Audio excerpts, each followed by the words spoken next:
Where did that start? After the Civil War. Everything changed after the Civil War. I think our first possession law came about in the 1870s. And if I recall correctly, the first drug possession law was from California, and it was meant to harm the Chinese population there because they had these opium dens. So that was like the first drug possession law, was really just to attack the Chinese population. But it just got worse and worse and worse because old people vote and old people like to feel safe, and politicians like to get the votes of those individuals. So it compounded. So whereas in 1791 we had like 20 federal crimes, treason, murder, just the obvious. Fast forward to now, we have 5,000 plus federal crimes, okay, and several thousand more in every state. I mean, we have over criminalized our country. We have over criminalized, and that's a political topic that should be common ground for both the right and the left, because it's the government who's benefiting from that. It's the politicians who are benefiting from that, and it's the people on both ends of the spectrum politically who suffer. Let's talk about qualified immunity. I agree with you 100%. It's a ridiculous notion, needs to be eliminated. The George Floyd Policing and Accountability Act in its original version would have chipped away at this qualified immunity dynamic. Some states have passed laws to lessen the barrier or lower it, but it is still present. That kind of immunity, as you suggest, has created a culture that allows for no accountability. And in that kind of culture, you're able to do things in the extreme and not be held accountable for doing so.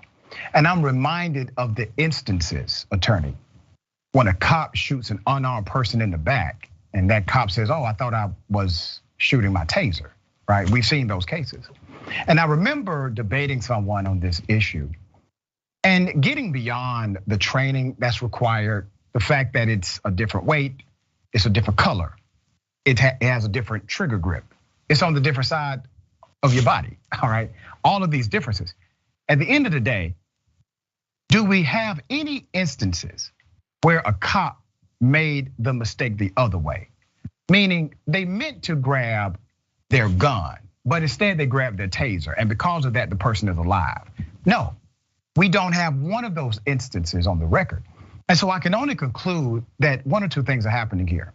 Either number one, some of these cops lying about what actually happened, or number two, they have such indifference about the life in front of them, they don't really care or instinctively think they should grab a gun and kill them. What has your practice seen as it relates to police violence, especially against unarmed people of color?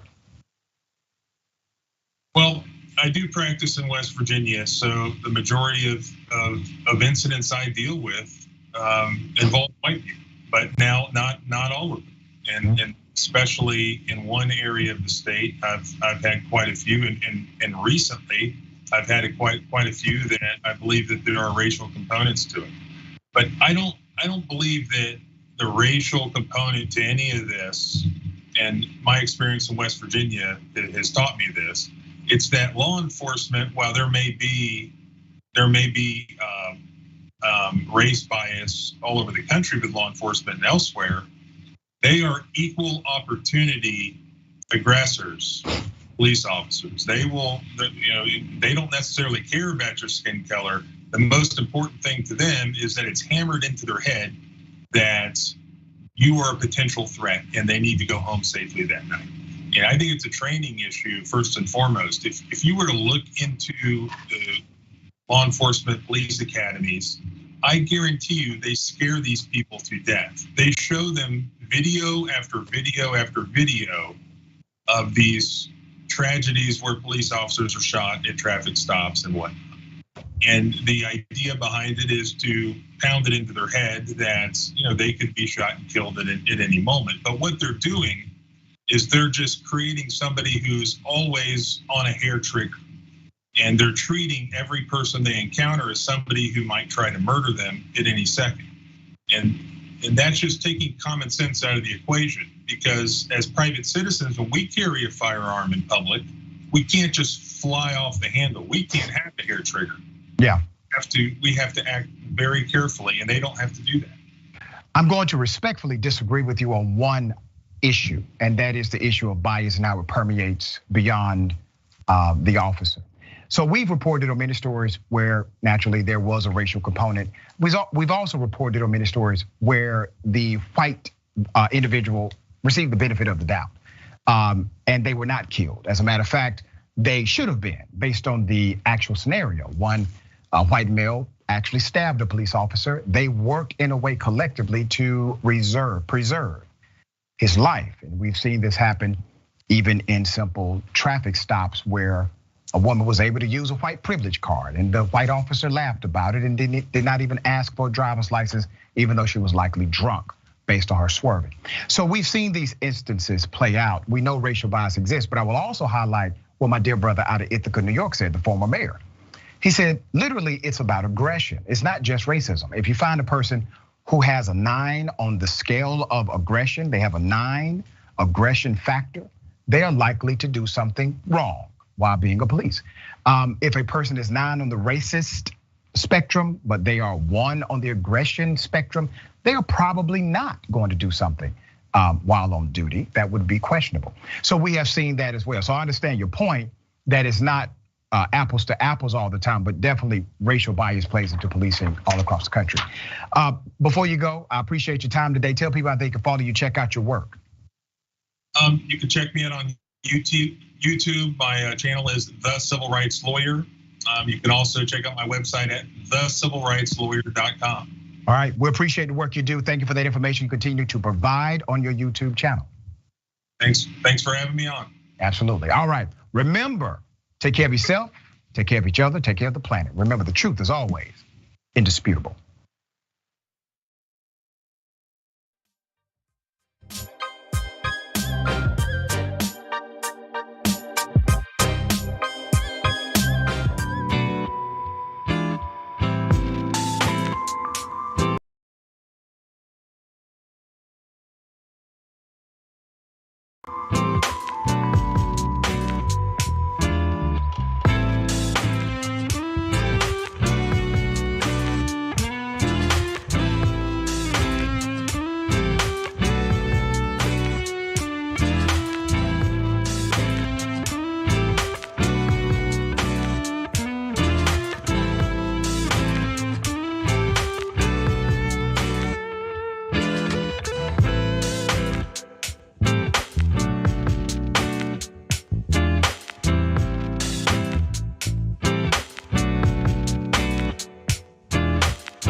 Welcome to Unbossed. So glad you are here on this fine Friday afternoon. And we got you covered for today. We're going to talk about Senator Bernard Sanders has his eye on the Help Committee. Lauren Boebert takes the lead in the race and prematurely declares herself the victor, but we got a twist in that sense. And East Africa is experiencing the worst drought in 40 years from climate change. And we are so lucky today to have David Shuster, one of our Rebel HQ contributors. David, it's so good to have you back on Unbossed. Senator Turner, it's great to be with you. Whether the news is good or bad, ending a week with you, that's always great. So I'm thrilled to be here. Oh, you know just what to say. I got to bring you back almost every day. Got to hear that every day. So we're going to jump right into Senator Sanders seeks a vital committee chairmanship, and he's ready to tackle this particular challenge. I want you to check out this headline. Medicare for All champion Bernie Sanders eyes key Senate committee chair. A spokesperson said the senator would focus on universal health care, lowering the cost of prescription drugs, increasing access to higher education, and protecting workers' rights on the job. Yeah, the stuff that he's been working on for over 40 years, this committee is tailor-made for Senator Sanders. And the Senate Committee on Health, Education, Labor, and Pensions, otherwise known as the Help Committee, would certainly benefit from Senator Sanders' leadership. Here are some key issues that the Help Committee takes up: education, labor, health, public welfare, and student loans, all very hot topics in our public discourse right now.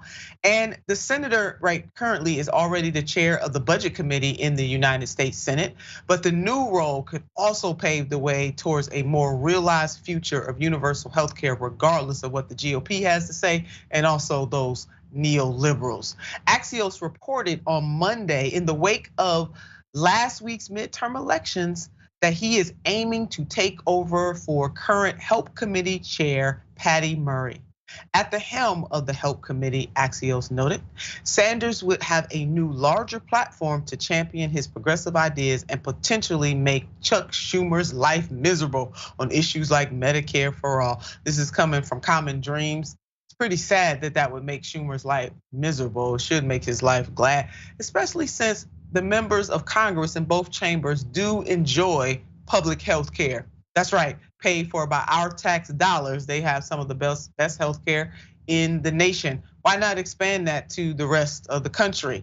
And these issues beyond universal health care, lowering the cost of prescription drugs, workers' rights, and higher education access, here are some of the issues that could be spotlighted because of Senator Bernard Sanders' leadership, and we list them out: expanded Social Security, housing for all, eliminating medical debt, free child care, and pre-K for all. These issues probably sound very familiar, David, because these were the issues, among others, that we were championing on the campaign trail, both in 2016 and 2020, and well before Senator Sanders took the national stage as a candidate for president in both of those presidential elections. He has been singing the same song, dancing to the same beat for over 40 years. Your thoughts, David? Well, and never mind the singing and dancing. Imagine if Senator Sanders has subpoena power. So I keep thinking back to when the cigarette CEOs, probably about 20 years ago, all had to testify in Congress and talk about their poisonous product. Imagine Senator Sanders forcing the CEOs of these big pharmaceutical companies and putting them under oath about their pricing strategy, and why is it that the United States that we pay 10 times as much for insulin as other countries. This is going to be a huge opportunity, not just for Senator Sanders and not just in terms of these issues, but for all of us who care about this, who want to have some accountability, who want to have these corporate power brokers forced to testify. This is a wonderful development. It is, and I can imagine it. I mean, it has me really goosebumps just thinking about what the chairman of the Help Committee could actually do, because he feels it in his soul. This is not just conclusions that he's come to recently. He's been on the front line of these issues for a very long time. And despite what mainstream media or the GOP or the neoliberals want to tell you or to tell us, Most of the American people believe in these issues. Check out these charts for healthcare related issues and on Social Security, Medicare for all, where Americans would get their health insurance from the government. We see very clearly that 55% of all voters say yes. When you break people down between Democrat and Republican, 79% of Democrats say yes. 28% of Republicans say yes. This is a beautiful, beautiful thing in our country. And it has been going in the right direction for a very long time, that the American people are ready. It is our elected officials who are behind the times. And voters overwhelmingly want Social Security to continue existing 10 years from now, hopefully 20 years and 30 years from now. There's always a generation ahead and a generation behind, and all of those generations deserve to have the benefit of Social Security, but voters overwhelmingly want Social Security to continue existing 10 years from now. When they were asked, do you think Social Security should exist 10 years from now? You can see that all likely voters, 90%. Beautiful. When you break it down, the Democrats, Republicans, or independent party folks, 92% of Democrats, 88% of people who identify as an independent or with a third party, and even 91% of Republicans. David, there is no daylight really on this issue between Democrats, Republicans, or independents for that matter.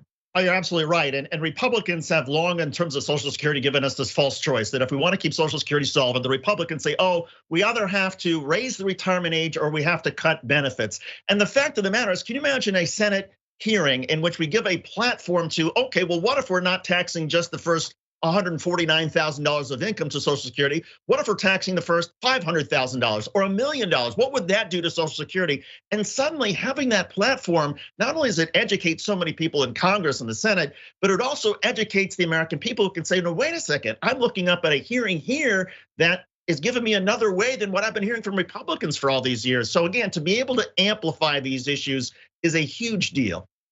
It really is. And the data actually lines up. And when you go out and talk to voters, as these posters have, the voters are being very clear about what they would like to see their government provide for them. We have another graph for you, the federal government and private insurance companies negotiating with prescription drug manufacturers to set universal prices for prescription drugs. 62% of US adults say, yeah, let's do it.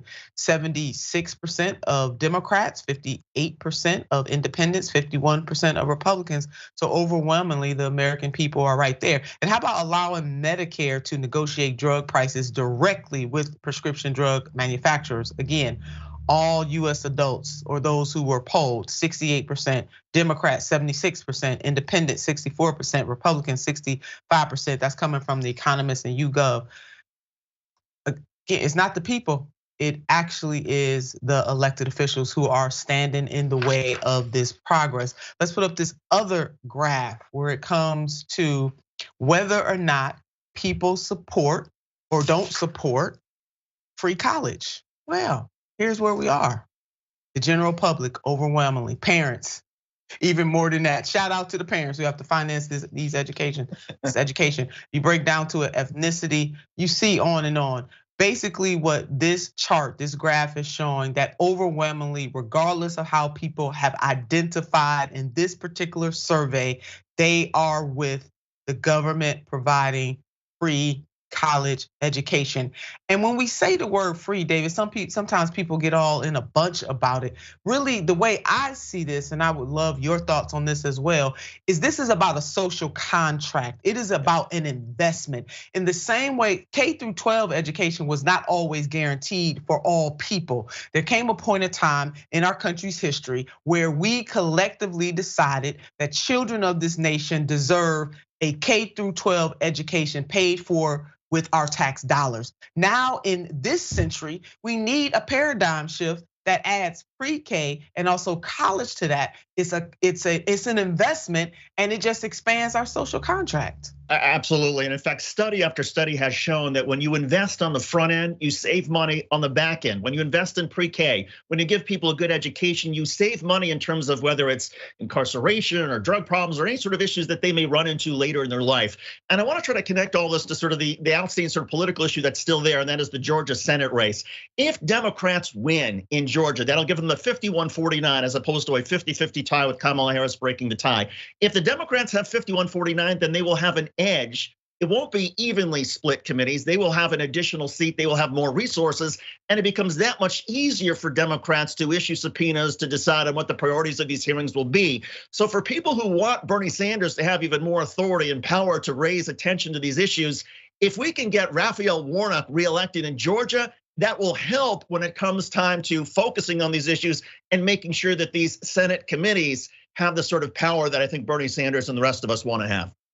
And thanks for that reminder, David. Unfortunately, some folks have been jumping, skipping and hopping over the fact that the Democrats have control right now without knowing the outcome of Senator Warnock's race. And I think that is wrong. A lot of people think that that is wrong to just write off Senator Warnock. And you make a very poignant point about why it is important to continue to push to make sure that he wins that race, to give Democrats even more firepower. Hopefully they will use that power on behalf of the 98% in this country who need them to stand up. All linked to this, so whether within that committee that Senator Sanders is eyeing is also our labor unions. Approval of labor unions, what is it? I'm glad that you asked. Check out this chart. This is coming from Gallup. Do you approve or disapprove of labor unions? And this is from a span of time from 1936 to 2022. And it was, as we can see, it was ebbs and flows all the way through. But where we are now in 2020, when they took the poll, 71% of the American people do support, do believe in labor unions. Another reason why, David, the PRO Act should have passed. I am miffed, to put it lightly, as to why it has not passed yet, because the people want it. Dems will be smart, very smart, to let Senator Sanders serve as the chairperson of the Help Committee, because this country definitely needs some help. Check out these stats. We're looking at where the best healthcare is in the world.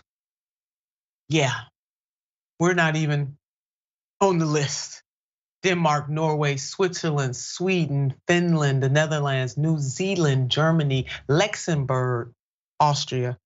United States is nowhere on there. Or how about another map that we have used often? We know these stats so well. Countries with universal health care in 2022. And we see the beautiful aqua blue is where the countries that have universal health care, and there we are, the United States of America, a hegemon nation, and we do not have it. We should be embarrassed. It is a moral imperative, and this imperative would help not just the individuals who need it, which is all of us. To be human means that at some point in your life, you will need health care, but also from an economic perspective, this is the better way to go. We spend more money on health care, and we do not have better outcomes than other nations. It would help businesses as well, both small and medium sized, and even large businesses. It would help everyone. So this good policy is also good politics. Hopefully the elected officials will get a clue on this, David, but with Senator Sanders at the helm, I have no doubt that he will be pushing as hard as he can, as he always has. Yeah, and this story gives me, look, this is another reason to be optimistic about the future. I mean, we've seen some pretty good developments the last couple of weeks. The idea that one of these Senate committees will have more power and that Senator Sanders will be running it and he'll have subpoena power and the power to elevate all of these issues. That is a reason to be hopeful. It really is. To quote the great Reverend Jesse Jackson, keep hope alive. We will do that indeed. Oh, President Biden, you have a lot of work to do. We know this, we understand this. There's a big tax giveaway going on per usual, but this is actually something you can do something about. So this headline, will Biden end an illegal $50 billion tax giveaway? The IRS is sanctioning state laws allowing rich Americans to bypass the SALT cap and avoid billions in taxes. But a new Biden nominee could end that scheme.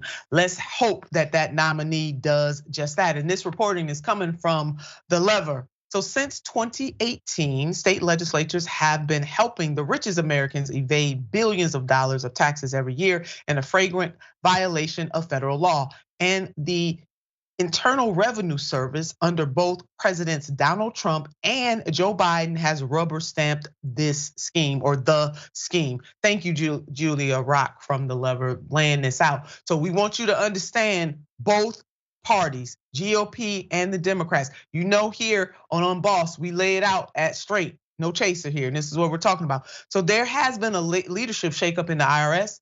Beautiful thing. Let's hope that that shakeup leads to a correction of this wrong course.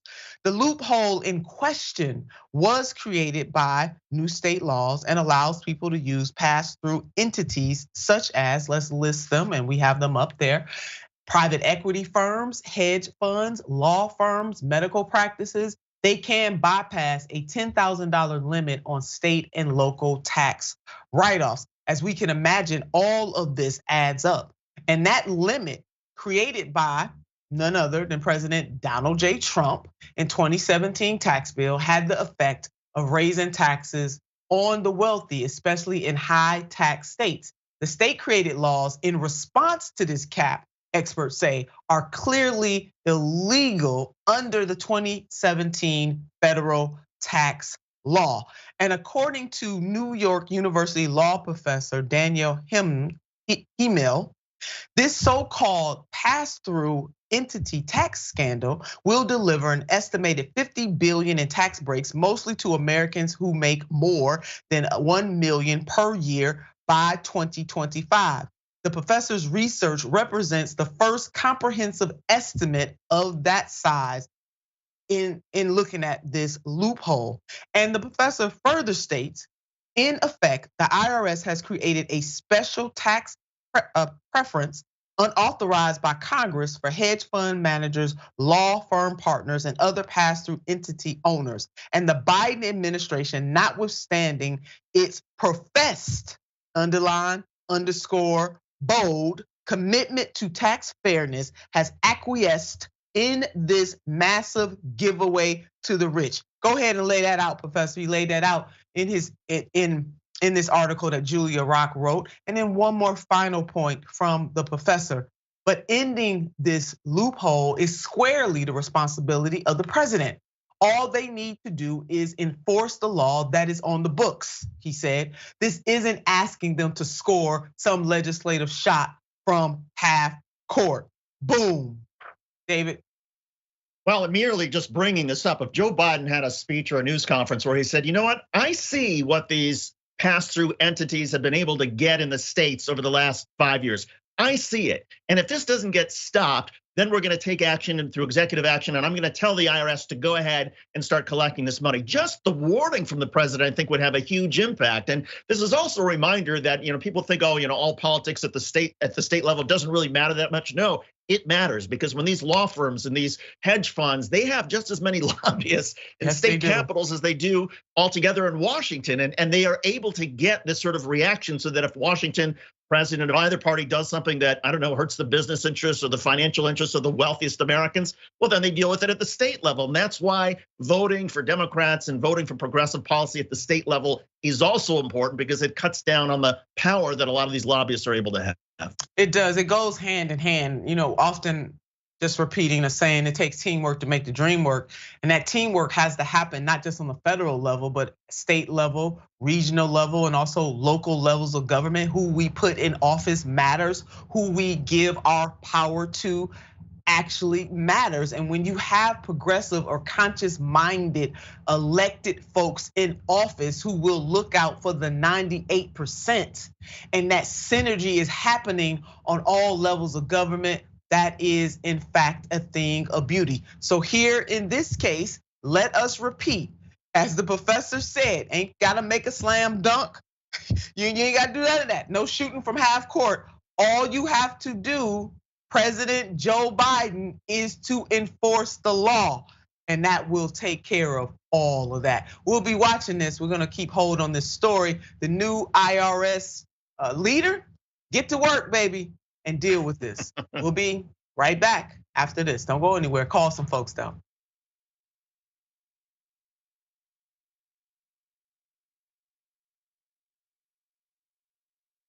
Welcome to Indisputable.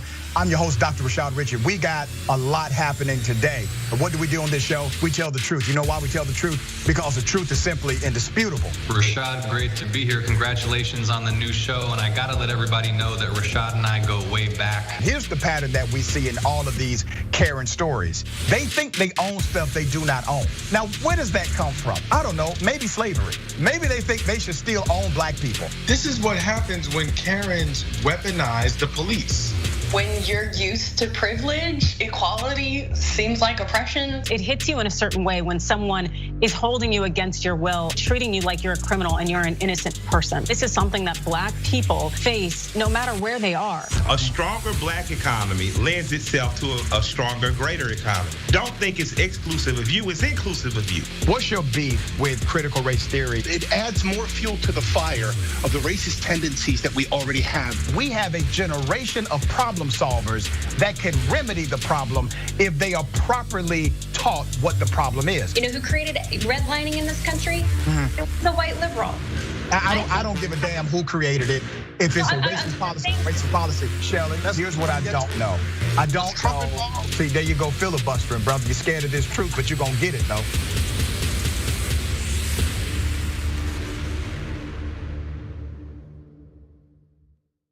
Climate is changing fundamentally, extremely, and non-linearly. It's becoming worse now. It's not when the levees burst that is the problem. It's in the anticipation of that. So I hope every human being is safe. And by human beings, I do not include multinational corporations, especially the ones that started climate change in the first place. What we're currently doing right now in cutting emissions is clearly not enough. There will be ramifications to what Trump is doing. I don't want people to suffer, but I feel like there's gonna be a lot of suffering because we have an imbecile as our leader.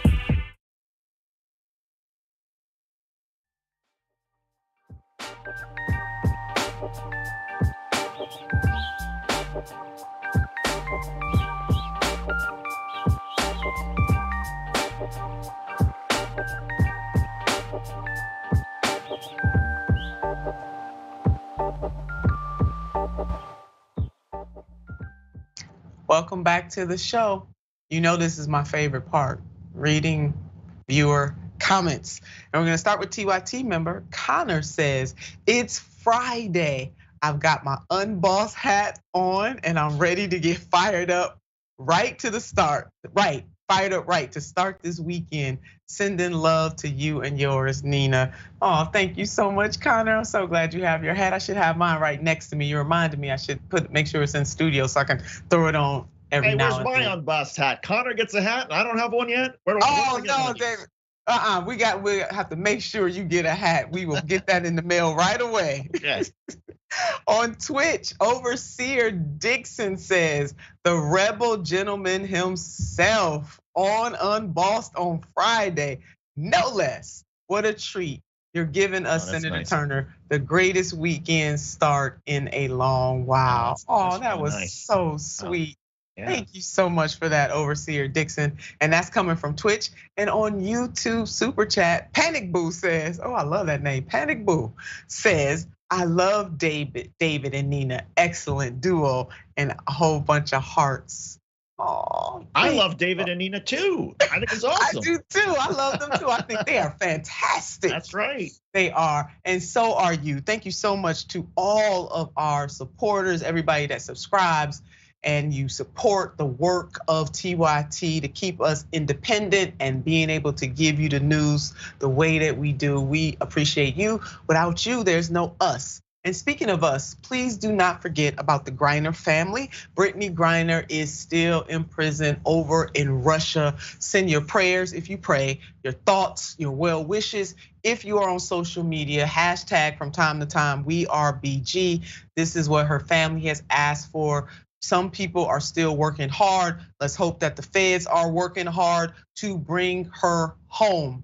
And do not forget about our sisters and brothers and family and friends in Jackson, Mississippi. Water is indeed life. And here at TYT, we're doing our part and we need your help. Go to tyt.com/relief. That is tyt.com/relief. Thank you again for all that you do. WTF Biden administration. We will now kneel. Miss Cinema, know. You have a problem figuring out whether you're for me or Trump, and you ain't black.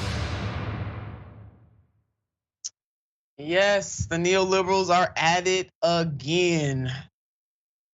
Don't promise to do something, President Biden, and then you can't keep the promise. Also, oil is not worth costing people their lives and cozying up to dictators. Let's put this sad headline up. US moves to shield Saudi crown prince in journalist killing. The Biden administration says Saudi crown prince, the high office that he has, should shield him from a lawsuit over his role in the killing of a US-based journalist, making a turnaround from Joe Biden's passionate campaign trail denunciations of the prince over the brutal slaying. So while he was running, it wasn't a good thing. Now that he's in the seat, it's kind of like, oh, the Saudi prince cannot be held accountable. And I want you to notice, David, I'm coming right to you. That we put that last clip back up, because I don't want people to lose this, that the Biden administration says that the Saudi prince, his high office should shield him from a lawsuit over his role in the killing of a US-based journalist. Now, if that doesn't tell us all we need to know, I don't know what else we need to know, David. Well, last time I checked, it was up to the courts, the Supreme Court, to the judiciary to determine whether or not a leader is immune from lawsuits, whether they're in the United States or someplace else. What strikes me as so, and I'm glad WTF is the perfect sort of acronym for this, because I can almost sort of understand that if Saudi Arabia had kept oil flowing and had dropped oil prices so low over the last 3 or 4 months, okay, I could sort of understand maybe a temptation, maybe by a US administration, think, okay, what can we do to sort of pay back the Saudis for helping us out? But the fact of the matter is, the Saudis, they put pressure on oil prices so that oil prices would go up. They essentially turned down the spigot, so prices rose, and that could have been devastating to Joe Biden and Democrats in these midterm elections. Thankfully, because of other issues, Americans, came to their senses and they didn't sort of vote based on gas prices necessarily. But it's not as if Joe Biden has gotten anything from the Saudis over the last 3 or 4 months. So what is he thinking now? Just giving them a gift just because? That doesn't make any sense. And just the level of disrespect, and just think about Khashoggi's family, which we're gonna highlight some of what his fiancée had to say. Now, the administration spoke out in support of a claim of legal immunity for the prince, Saudi Arabia's de facto ruler, who also recently took the title of prime minister, against a suit brought by the fiancée of slain Washington Post columnist Jamal Khashoggi, and by the rights group Khashoggi founded, Democracy for the Arab World Now. And as we can all imagine, Khashoggi's fiance, Hattis, had a lot to say about this, but here's the tweet that she put up after hearing the news from the White House. Jamal died again today, #injustice, #Jamal Khashoggi. And we can certainly understand why she feels this way. 2 years ago, during an interview with The Guardian, Hattis saw the handwriting on the wall. During the interview, she said that the world failed to hold Saudi Arabia accountable. Now, this was 2 years ago she said that, and here it is. She proved to be prophetic. And this is what she had to say to Guardian 2 years ago: because these people were not punished for what they have done, and because the world has chosen to just move on, they can still do what they want. And David, unfortunately, she is proven to be prophetic on this. The geopolitical, calculation, all of that notwithstanding, Khashoggi was an American citizen, and the fact that the Saudi Arabian prince got away with this is very troubling to me. Yeah, an American citizen who wrote for the Washington Post. So never mind whether you like journalists or not, or whether you like American citizens or not. American citizens are now in greater jeopardy in Saudi Arabia because bin Salman has been empowered by this because, okay, he can butcher an American citizen and there's really no repercussions. And oh, by the way, now the Biden administration, now US administration is gonna say, oh, well, don't worry about the lawsuits because we're gonna protect you from that. The fact of the matter is, I don't know what the Biden administration is looking for. I mean, are they trying to keep the headlines away from bin Salman and all of this? We know that bin Salman has the money to pay out any lawsuits. He just struck a multi-billion-dollar deal with the Trumps. So it's not money that he's worried about in terms of this lawsuit. Maybe it's prestige, maybe it's attention, but so what? The Biden administration can say, look, that's not up to us. We have an independent judiciary in the United States, unlike Saudi Arabia. Take up your gripes with them in court. This is really almost unforgivable by the Biden administration. It really is, and it really sets a terrible precedence, and it's going to come back to bite this administration, but also future administrations. But our hearts go out to the Khashoggi family. This is indeed injustice, as Hatith laid out in her tweet. Clean water here and abroad. So millions in Somalia are suffering from a historic drought, leaving people without water. On this show, we do talk a lot about the water crisis, particularly the water crisis here in the United States of America. It is happening all over the world. It is not just us. We have one Earth, one Mother Earth, and Mother Earth is not being taken care of at all. We do need a global answer, a global fix to the climate chaos that plagues this world at the hands of both incompetence and arrogance of human beings. And the entire ecosystem is in jeopardy. The last time I checked, as human beings, we need water, clean air, and clean food. We cannot subsist without it. And so we are looking at our sisters and brothers and family and friends abroad, and that is in Somalia. This is the worst drought that Somalia has experienced in 40 years. The culprit here, climate chaos. Let's take a look at this graphic. 5 years of climate change induced drought causes starvation in Somalia. It doesn't take a rocket scientist to understand that there's a correlation between not having clean water and the impact it has on being able to have food. You need water to have food, especially the food that comes from Mother Earth. Climate chaos is taking its toll, and there are real human lives behind this toll. Let us not forget. 4 failed rainy seasons led to the following: no rainfall consequences, barren harvest, depleting livestock, thinning resources. Again, let's connect the dots here, you all. And this could be us. And so this is why any global lack is important for us. There are push-pull factors here as to why people suffer, why people have to migrate sometimes. And this is going to impact the entire world, not just Somalia. So which has caused, so this no rainy consequence has caused the following: 1 million Somalis have been forced to leave their home in search of safety, food, and water. 8 million people across Somalia experience high levels of acute food insecurity. Let me put this another way: people are hungry. That's it. I mean, David, we always find the pretty words, and I get it. And this is not casting aspersion on the person that wrote this. They wrote it, and that's beautiful. Food insecurity, that is what it is. But when we break this down to the fundamentals, people are hungry. They don't have enough food to eat. Their bellies are growling, and they can't think like that. You can't be optimal. You can't function optimally if you are hungry. Yeah, and the margin for the cushion in a place like Somalia is far less, of course, than say the margin of error. If a lot of Americans think of climate crisis, oh my God, some of our coastal communities might be underwater. We're gonna have more hurricanes, we're gonna have more thunderstorms, et cetera, and maybe people will have to move away from the coast. Okay, maybe that's something of a burden on people who have homes on the coast. But imagine the burden if you're like 1 or 2, bad crops away from going hungry.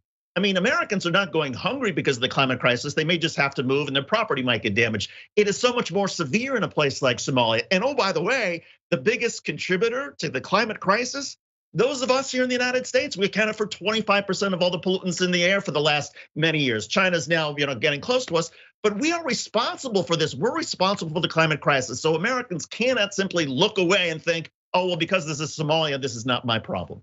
No, we can't. 25%, and we're only 5% of the world's total population. So wrap your mind around that. But the effects of this go even deeper. Without a harvest, neither people nor animals can survive unless outside assistance is provided. Resource scarcity has only been compounded by the economic impact of COVID-19. Duh.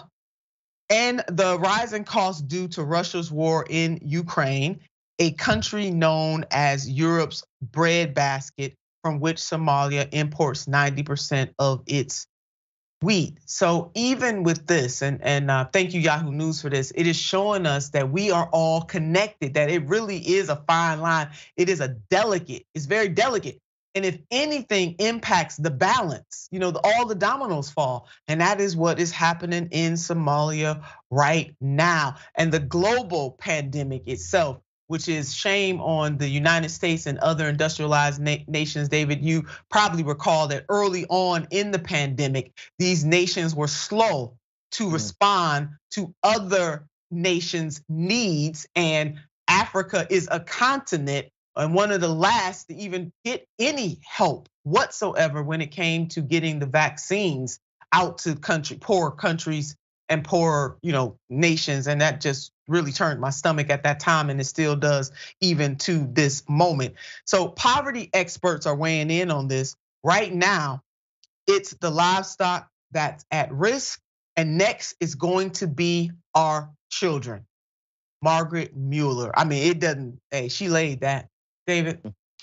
I mean, I sometimes like in some of these issues to sort of think about, well, what really are Republicans concerned about? And so to my Republican friends who are out there, if you don't care about the humanity and the starvation, and you're only really focused, say, on political instability or the rise of terrorism, that's another reason to care about this. I seem to remember something called Black Hawk Down when we lost US troops in Mogadishu, Somalia, because of political instability there. When you have these sorts of climate crises, when you have people starving in a place like Africa, you're gonna have more political instability, you're gonna have more terrorism. So even if that's your only gauge as to whether or not this should be important to the United States, it's important because we need these countries to be stable for all of us, even if that's your only concern, is our safety and being immune somehow from terrorism. So true, what a great reminder. And you're making me think of one of the most quotable people to ever walk the face of the earth, and that's the Reverend Dr. Martin Luther King Jr., when he said, what affects one directly affects us all indirectly. And David, you just laid out a whole litany of why we should care. Pick the reason. You gave a whole bunch of reasons. If it's not moral, then maybe it's geopolitical, but pick your reason why we should care about what is happening in Somalia. And this is not the first time that Somalia has experienced famine. Unfortunately, the last famine was in 2011. A famine designation will be too late. People are already dying. During the last famine in Somalia in 2011, half of all deaths occurred before famine was declared. The international community pledged to never again allow famine in Somalia or wait so long to act, but it is repeating the same mistake this year. Somebody already defined what insanity is, and that is doing the same thing over and over again and expecting a different result. And I would venture, David, if this was another nation, people would not be as cavalier, but because it is Somalia on the continent of Africa, it is easier to have a, we'll get to it when we get to it, attitude, because we know that Black people in the diaspora, we understand the racial struggles and biases, and I do see this as another example of anti-Blackness. But most people in the US are unaware of what's going on in East Africa, according to data collected by rescue.org. 69% of US respondents were not aware there was a drought in East Africa. Thank God that we're reporting this right here on Boss on the TYT network. But that poll did find something interesting regarding climate change. 57% said politicians are not doing enough to address climate change and related food shortages. And again, that's coming from rescue.org. And that's really good because now, David, I see an opening there that 57% of people saying that politicians are not doing enough.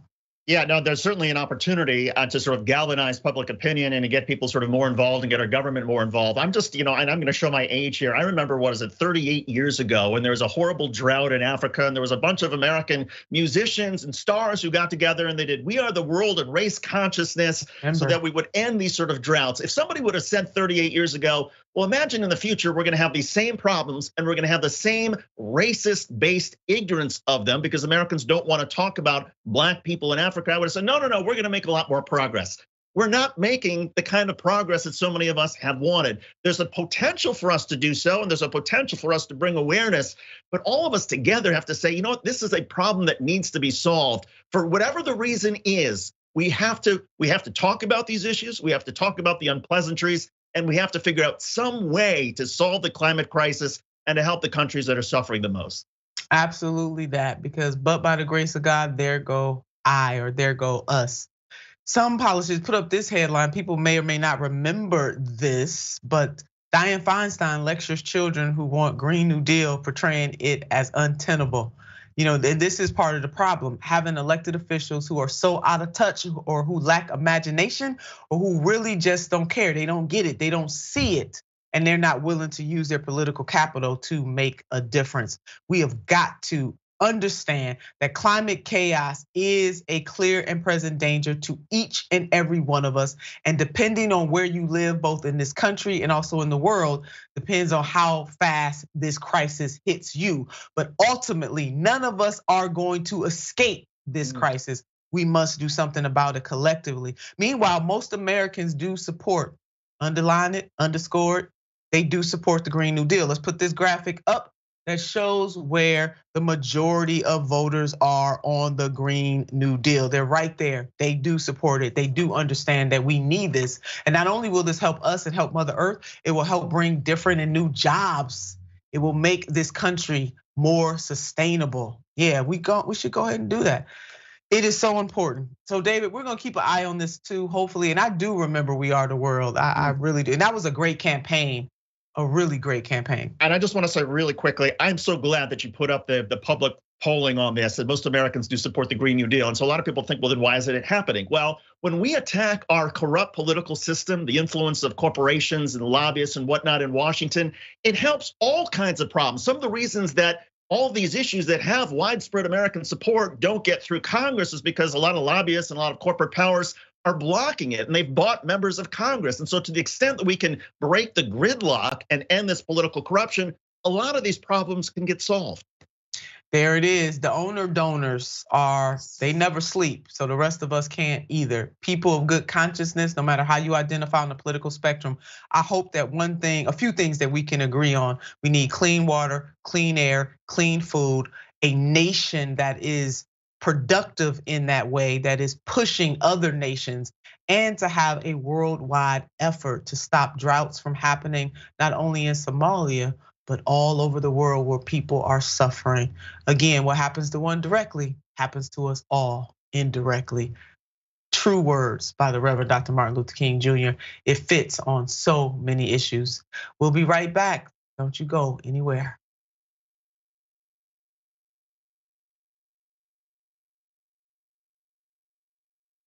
Indisputable has been named the fastest growing news TV show in the United States of America, compared to all shows on CNN, MSNBC, Fox News, and roughly 30 others. What do we do on this show? We tell the truth. You know why we tell the truth? Because the truth is simply indisputable. Donald Trump radicalized citizens. He's the chief terrorist. Republicans still want you to think that critical race theory is the greatest evil that can happen in K through 12 education.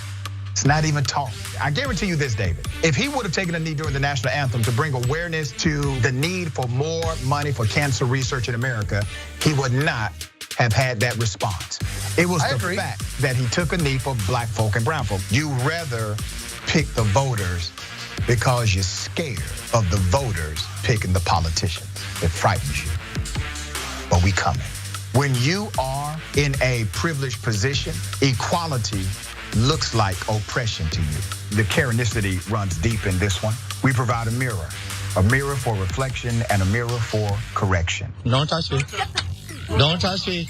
Let's put up the graphic of this Karen in peak performance. Boom. They want anarchy so they can start creating their own rules. Can you share with me some examples? When they were running around during the terrorist attack on January 6th saying, hang Mike Pence. So those are the people I'm talking about. That's a problem, correct? You work for Mike Pence, stand up for the guy. Do not allow the ideology of politics to evaporate the humanity that still exists inside of you. They don't stop, I don't stop. Racism won't stop, I won't stop. Systemic bias won't stop, so I won't stop. People still need health care, so I won't stop. People still need criminal justice systems reformed in this country, so I won't stop. And you won't stop either.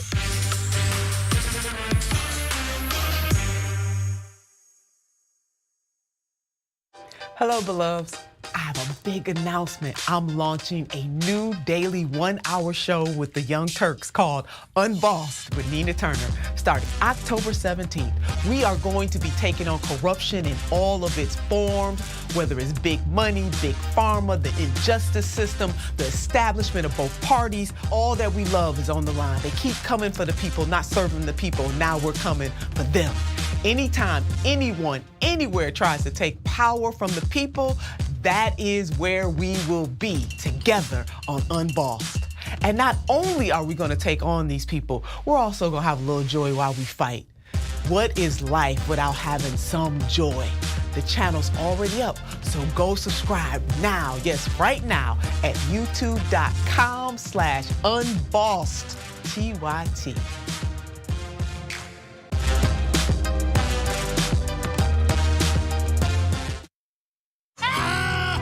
Field goal here. It's time to switch to beer. Oh, man. Oh, God. Do your best. He's a little like...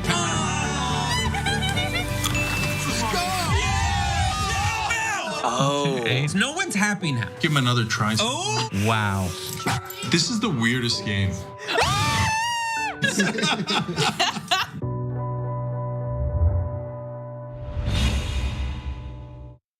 We've been around for about 20 years and we have about 20 billion views. Am I proud of that? Hell yeah, I am. We put out 20 billion messages in a bottle. Have we helped to move now 2 generations, millennials and Gen Z, to become progressive? Yes, those numbers are real. We moved generations. Were we the only ones? Of course not. But we have been the largest online news show for now decades.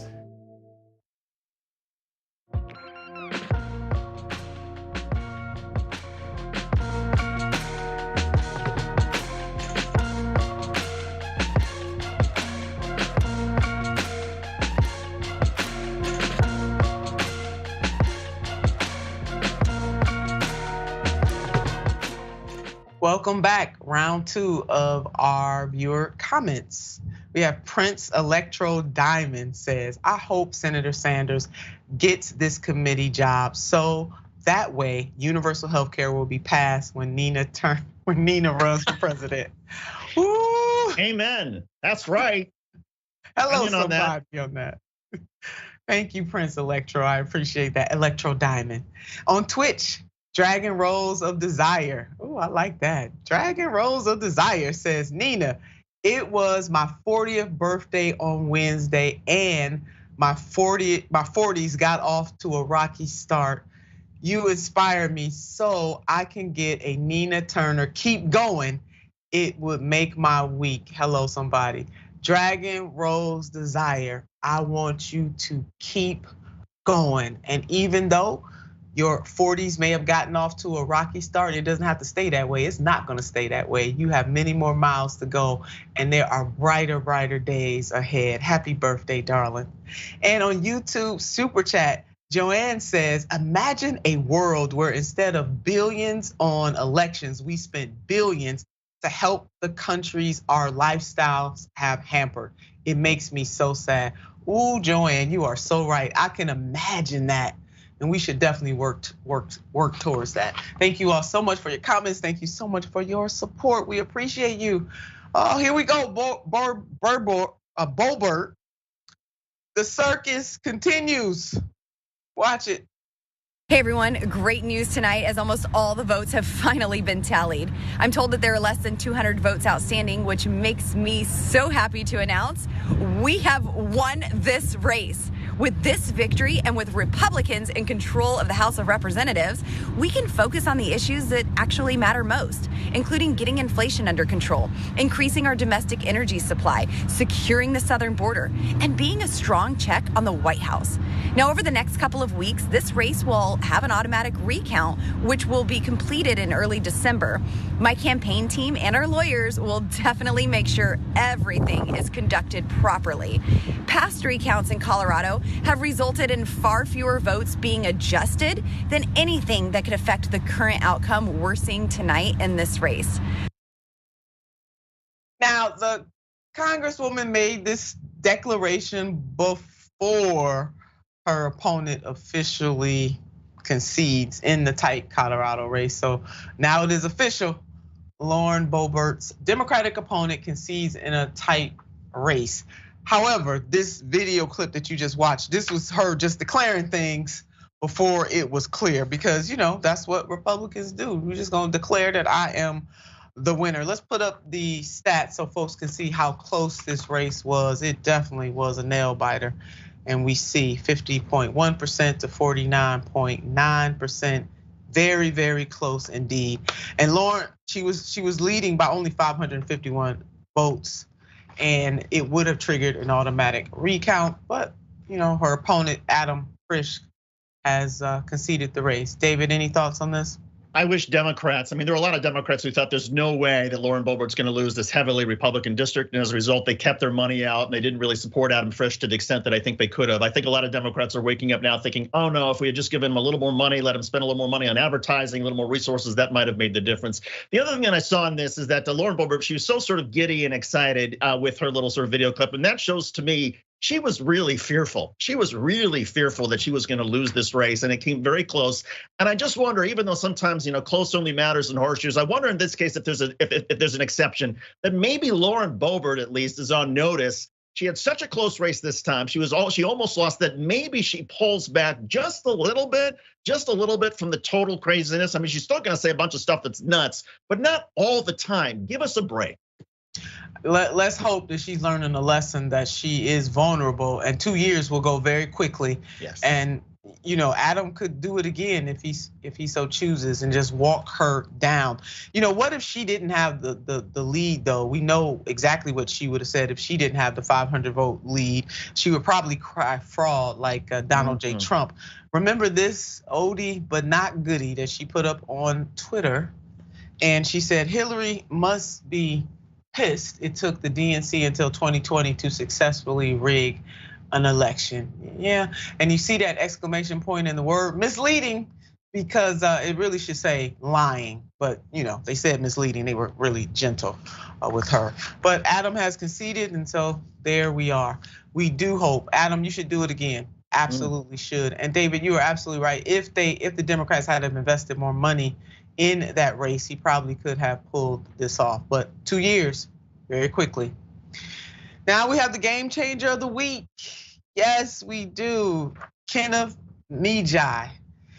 Through all the tough news and experiences of life, there are people out there making a difference in their communities.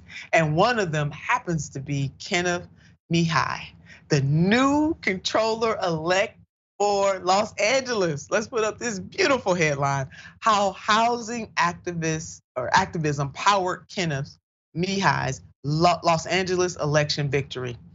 Kenneth Mejia, a housing justice activist and certified public accountant, was elected controller by channeling the energy of young protesters into the electoral politics. Good on him. And this headline is coming from The Intercept. And Mejia's election was a major first for the city of LA. He becomes the first Filipino American elected to citywide office. And if you're wondering what a comptroller does, Kenneth has you covered on that as well. The city comptroller is the elected chief accounting officer, auditor, and paymaster of the city. The controller also has the power to conduct performance audits of city departments, allowing an examination of departmental effectiveness.